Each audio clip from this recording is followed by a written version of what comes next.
Hello everyone, this is Boricua Binks and welcome back to Let's Play Lake of Voices. In the last episode, I picked up kind of where I left off when I stopped streaming this game, which was at the beginning of Lou's path. I decided I would stick with him, and even though that meant separating from the rest of the group, we did it.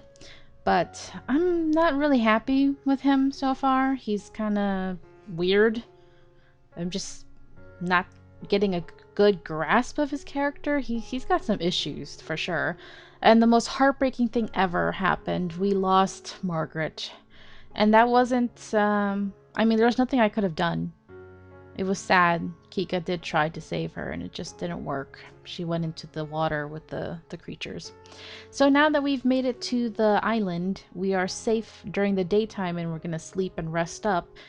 And then we'll continue our trip in the nighttime. So let's continue on.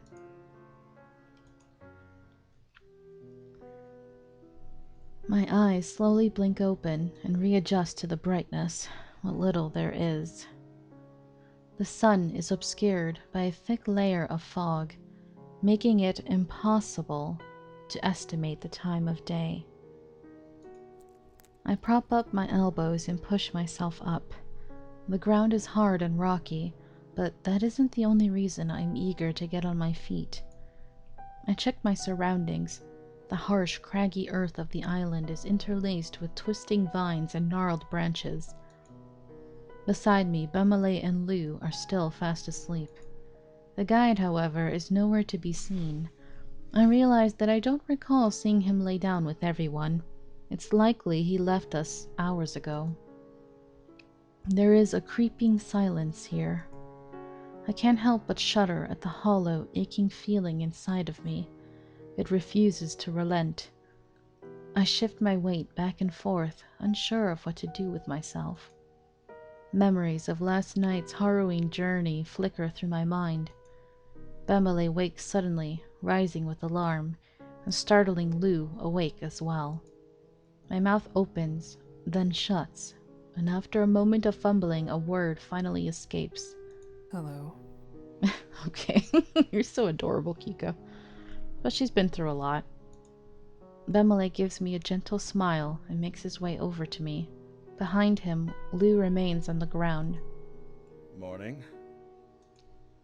A pocket of quiet descends over us.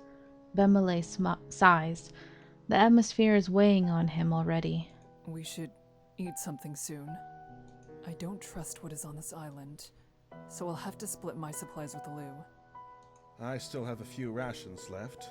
I'd be happy to contribute. Don't worry about me. I'm fine. I'm not hungry. Lou's back is turned against us. He still hasn't gotten up out of the dirt. You should eat. You have to keep your energy up for the day ahead. Bemele speaks encouragingly, like he's coaxing a nervous horse. Lou buries his head deeper into his knees as he curls into a tighter ball. No thanks. Dude, come on. Bemele lets slip a small chuckle. Well, it seems I've lost my role as the childish one around here. Oh. I look at Bemele and smile weakly at him. However, he's now frowning hard. I understand. Lou does not know what he speaks of, and the one who would isn't here. Aw. We're missing Margaret. I'm sorry, Lou. You cannot take her place in our OT3. You don't fit in. A distinct rustling of the leaves around catches my attention. The guide appears, emerging from the thicket. Bemele glares at him as he makes his way over. Lou doesn't seem to notice, as he's still facing away. The Nixie will not tread on land in daylight. However, being near the shoreline is still dangerous. If you leave the center of the island, remain cautious. Before the sun sets, I will be in this area. It would be wise to meet me here before nightfall. Why didn't you stay with us last night? I sharply turn towards Bemele as he snarls and confronts the guide. If you had just been there, none of this would have happened. She didn't have to die. The guide stands, unflinching and completely unaffected. If all you're going to do is leave everyone to be lost, then why bother guiding us at all? Does he make money off of this? Oh yeah, I think he does. So he's like, I don't care what happens as long as I get paid. Dude, such a jerk. You know, he's such a mystery because we're still wondering how it is he has money. I mean, how he knows his way around, you know? Especially if that pathway is so deadly. Despite Bemele's severe words, the guide apparently considers his piece here finished. He turns towards the forested area from which he came. Wait! Bemele calls out to the guide, reaching towards him. Before he can make contact, I quickly place a hand on his shoulder. He lowers his arm to his side, though I can still feel wrath emanating from him. We stay this way until the guide disappears from view. Bemele begins to kick at the ground, spraying tiny pieces of gravel about. Bemele, I know you're angry, but regardless of our feelings, we need the guide. If he leaves us, we'll all die. And we've done so well with him? I give him a cold glance. We won't even know which bridge to take without the guide. Bemele knows that. This needs to stop. There are people counting on us to make it back. And what of Lou? We can't afford to lose our way. The anger etched into his expression fades into sadness. You're right, Kika. You're right. He weakly swats his hand in front of his face, as if he is trying to shoo away his racing thoughts. I can't stay here right now. I nod, allowing him to leave alone. Lou meekly calls to me. I turn around to face him, though I don't speak. He's standing some distance away. He fidgets and glances over to the side, before returning his gaze to my eyes. He gestures for me to come closer. I comply. He begins to whisper at me, but he fumbles with his words, and I can't make out anything he says. I look at him inquisitively. Finally, he speaks up enough to be clear. I'm sorry for what happened last night. He speaks quickly as he looks up at me, eyes filled with sorrow. He shifts his focus downwards. You would have been better off without me. It's not your fault. My words come out hollow and empty. I mean what I say, but cannot find the energy to make it seem convincing. It was closer to being my fault than anyone else's. I wasn't supposed to be here, and all I did was get in the way. The guide was right about me. I knew from the beginning that it would be like this too. I never should have stayed. Finishing his thought, he sniffles as he turns away. Suddenly, I feel a strong surge of emotions rip through me. Everything is falling apart, and I do not have the power to change this. Quietly, I speak. Okay. I think, because we're on his route, Lou, wait. Lou stops moving.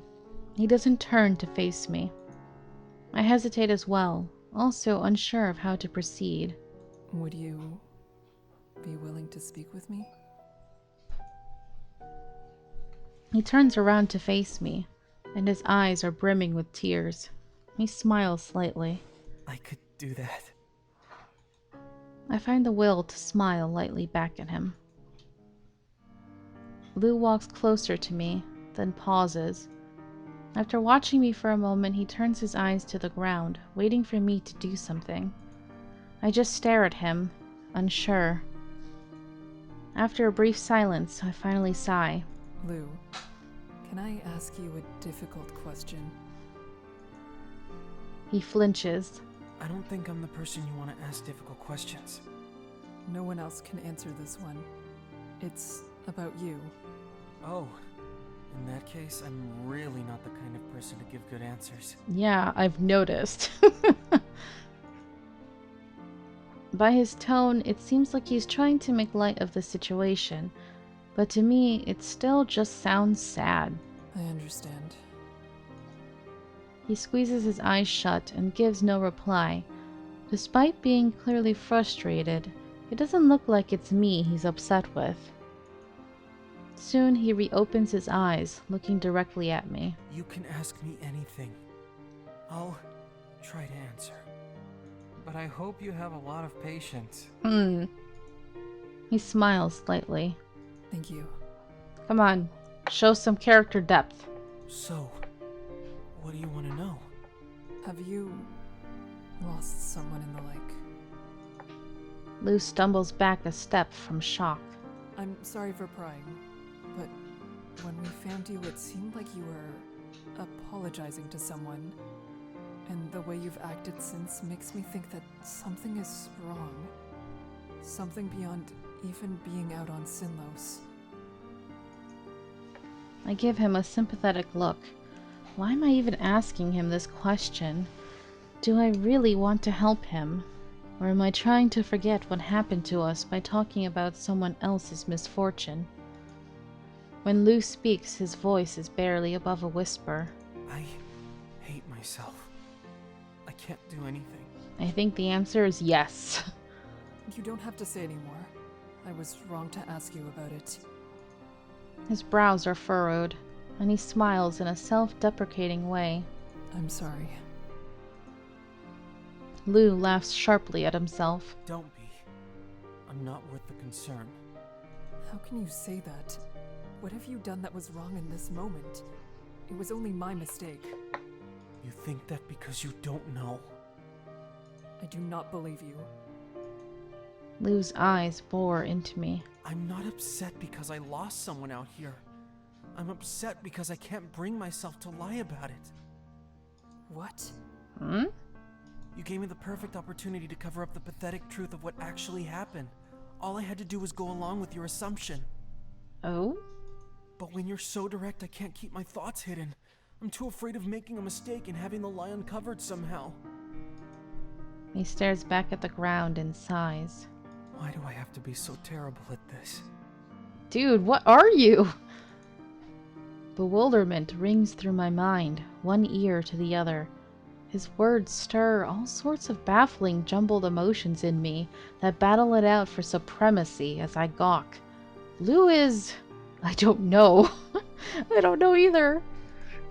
Without looking up, Lou shakes his head. See? You shouldn't waste your sympathies on someone like me.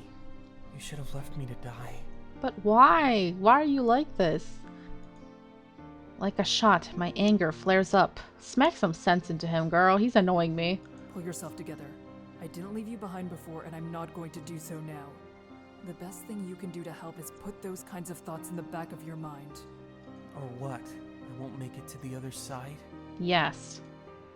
Lou laughs bitterly, his smile almost cruel. If I thought joining you was a way to stay alive, I would have acted much differently. The only reason I came along is because I thought it might be nice to not die alone and forgotten. Wow, dude, you're a piece of work. Why are you the one I'm pursuing? Forget you, man. I want my OT3 back. My words sputter and die on my tongue. Lou continues his speech, ignoring my reaction. The guide really did know what he was saying before. I asked him if I could go out on the bridges in the past. He told me not to. Said I couldn't handle it. I'm not sorry for ignoring the warning. This was something I had to do. This was my only chance to prove I'm not worthless, or to finally accept that I was once and for all. And we know what the truth is. Stop. I can no longer keep idling listening to him speak. It doesn't have to be this way. You said yourself that it isn't over until it's completely over. There's still a possibility that... No, there isn't. My blood pounds in my veins. Instinctively, I place both my hands on his tightly wrapped upper arms. I don't know what has happened to you, but if there's something you need to do, you can try again tomorrow night. You don't need to give up. You have value. Lou closes his eyes again and smiles to himself. I maintain my grip on him, waiting for his response. Alright. I'll try to stay alive if you'll do something for me. What is it? Don't put yourself in danger for my sake anymore. My fingers curl harder around his thin arms, wishing I could argue further, but I don't know what is going on in his head, and I might push him back into giving up. I don't have the luxury of trying to reach him a second time. I release him and take a step back. Fine. I'll accept those terms. Yeah, dude, you're not worth it. Good. Now you might survive. You need to survive too. He laughs. It goes without saying. Lou smiles teasingly. His attitude is still difficult for me to grasp, but I attempt to smile in return. Well, at least he does care, so yeah. I know you don't want anything to happen to anyone else. That is admirable. Lou says nothing. However, I do feel my words reached him. I wish he would let me help him, but I cannot find the way to do so. I can only trust that he will do his best to take care of himself. It's better than him planning to let it end. I sigh wearily, and yet somehow feel as though my resolve has been strengthened, at least for now. I'm going to head out. I want to see how everything is on the island. I'll make it easier by coming along. Then you won't ever have to check on me. This time I am able to smile easily. That would be good. Happy to help. He readily moves beside me, and together we move out. Okay, I think that's a good place to save again. Let's save here. Lou and I head through the wooded part of the island. There isn't anything that could be called a path, but we manage to pick our way through the bush quite well. Through a thinner stand of trees, we briefly catch sight of the guide standing on one of the beaches. He seems fine, but even though I'm sure he turned his head toward me, he makes no show of acknowledging us. Of course he doesn't. We move on, and eventually find Bemele in a jagged clearing, leaning against a tree. He's already noticed us and is looking our way, smiling. As we get closer, I can pick up on the sadness behind his jovial expression. How are you faring? Any problems? Everything is fine. We came to check on you. How kind. I've calmed down since then. I'm glad to hear that. Is there any way I can help or anything you'd like to say? God. I mean, I'm used to Coco's voice by now, but I remember when I first started playing this game, I was like, oh my god, it sounds like Coco. But yeah, she does sound just like that, but a little different. But it's similar enough that I'm like, ooh. He raises an eyebrow at that, his grin becoming markedly playful. I didn't expect to see you so worried about me, Kika. I have to force myself not to avert my eyes at that comment, embarrassment flowing into me. Unexpectedly, Lou speaks up in a soft but penetrating voice. I think she always cared. You just didn't notice. Aww. For just a moment, Bemele's mouth levels into a thin line, but in a blink he's smirking again. That could be. It makes sense. He turns his beaming face towards me, and I hesitantly return a smile, albeit a much smaller one than his. Out of the corner of my eye, I notice Lou is timidly smiling my way, too.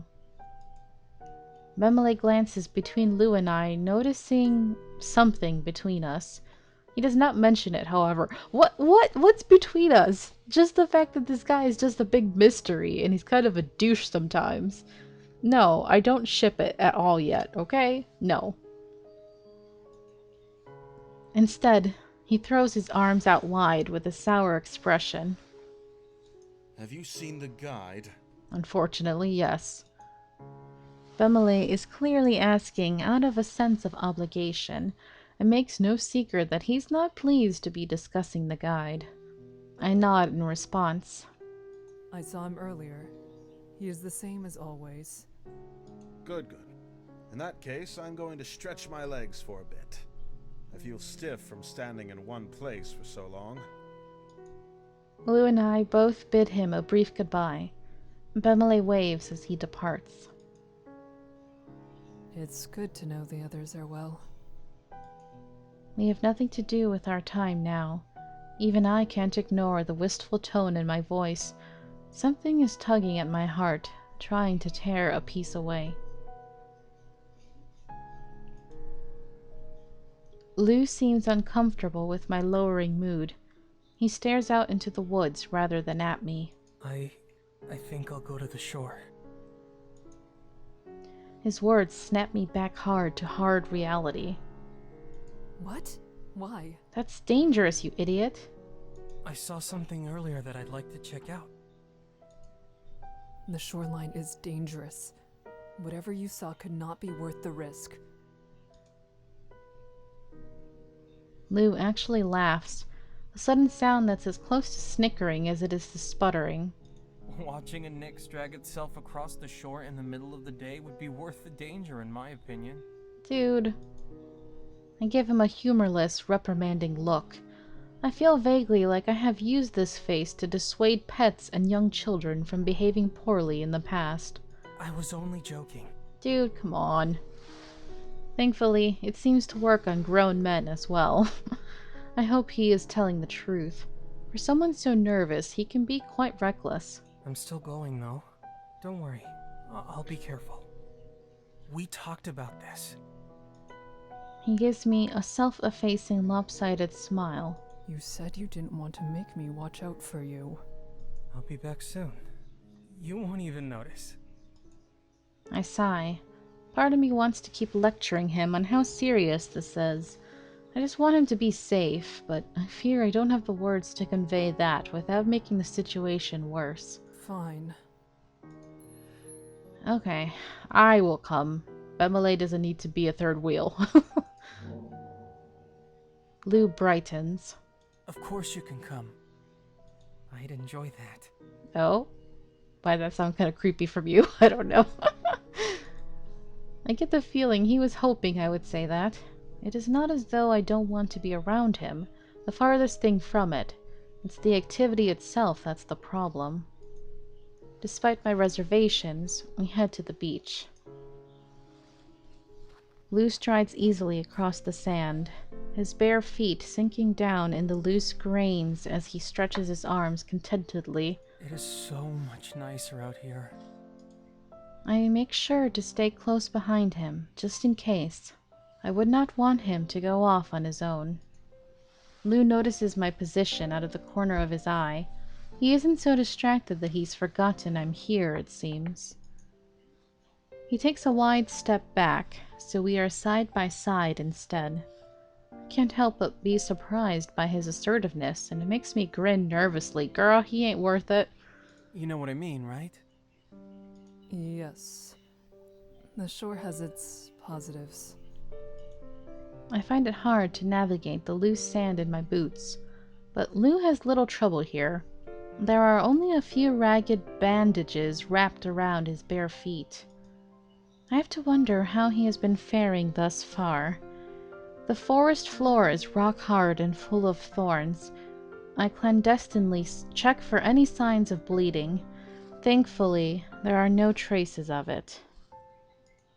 It also does not escape me that losing one's shoes is an uncommon occurrence. They must have been stolen, or he did not have any to begin with. Between my swirling thoughts and Lou's quiet self-assurance, we have walked in silence for a bit.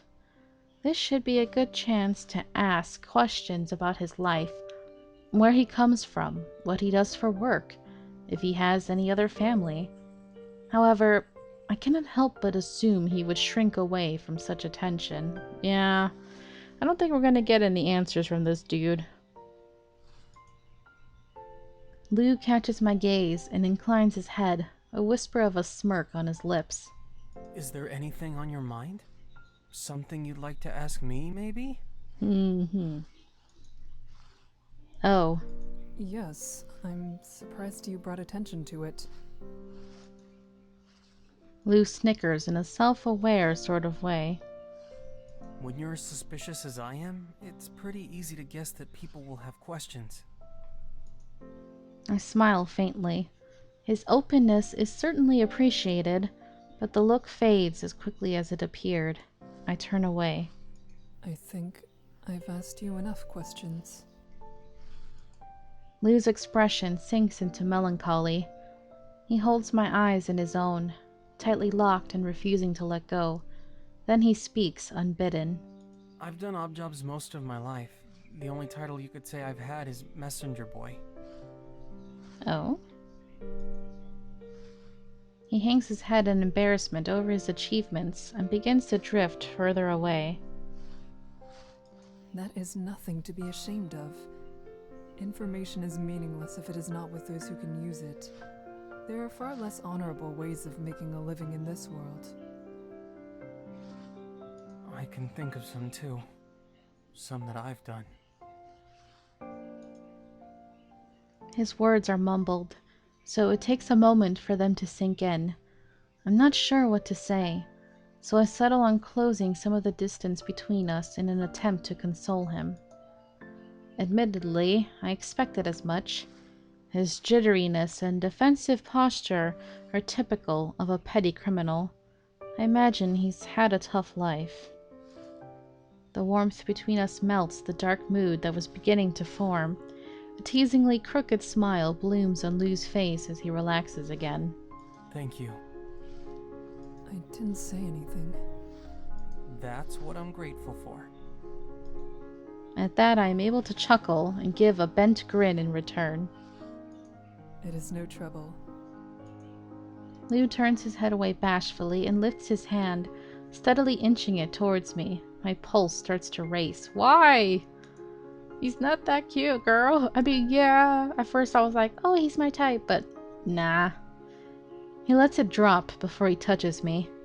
It is a relief as well as a disappointment. Once again, silence falls between us. Suddenly, Lou begins running forwards. There's nothing ahead of us. I'm completely caught off guard and left momentarily dumbfounded. I shout after him to come back, concern rising in my chest. He keeps up the pace, but turns his head back to look at me, almost as if he's enjoying this. Oh? What is that? After a short sprint, he comes to a stop. As I reach him, he bends down and carefully picks something up off the sand. It's a strange, beautiful shell. Isn't it amazing? I wonder if other lakes have shells like this. I'm not able to stop myself from sighing. I don't know. Is that what you were expecting to find? It is. I like shells. The world is so dreary. Any flowers that bloom will wither and die in days without attention. I can't find a way to appreciate such fleeting things. It's only sad. As he speaks, his voice descends into despair. Despair! Dropping so low, I almost don't make out what he says. I cannot think why this shell is impacting him so profoundly, but I want to comfort him somehow, regardless of if I can fully comprehend him. Shells are beautiful and they can persevere. That is something I respect. It is good you were able to find what you were searching for. I think so too. He lets himself remain lost in his moment for a second longer, then gently offers his meaningful shell to me. Why don't you keep it?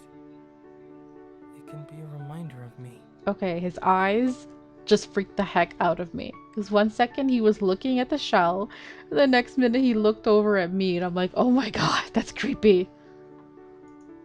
He must know I don't like him very much.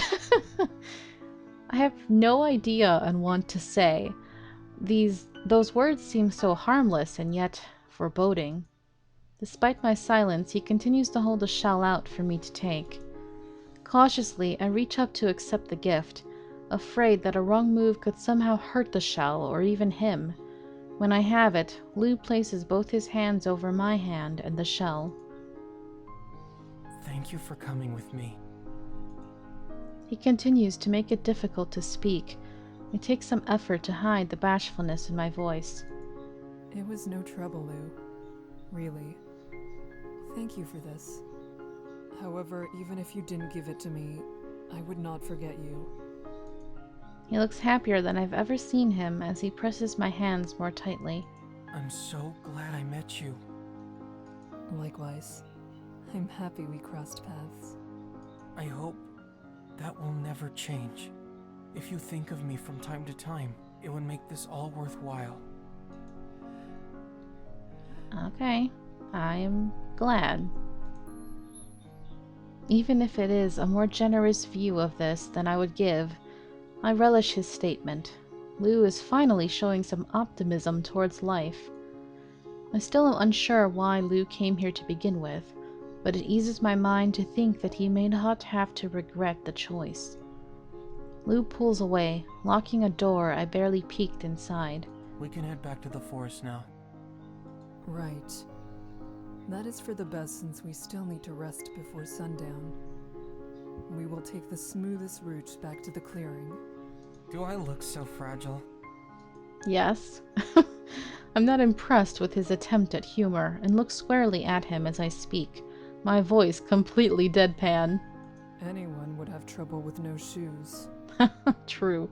I figured someone like you would say I needed to toughen up. I shake my head fondly. His elusive way of speaking has grown on me some. Come on, we should go. Together, we return to the woods. In what feels like no time, we enter the clearing. Bemele arrives at almost the same time and greets us. I heard you two coming and thought it best if I came to join you. Lou and I greet him in kind, though Lou still seems more reserved. The three of us quietly wait for the guide's arrival, occasionally chatting with one another as we rest. Okay, I think that is a good spot to save it. And we will continue this in the next episode. Thank you guys so much for watching. I hope you're enjoying this. Let me know what you're thinking of Lou in the comments, because right now I'm still not really feeling him. It's a little interesting to find out a little about him. But so far I'm not connecting with him the same way I did with the other two. But we'll see. Maybe he'll redeem himself in the end. So, until next time, have a nice day. Bye-bye.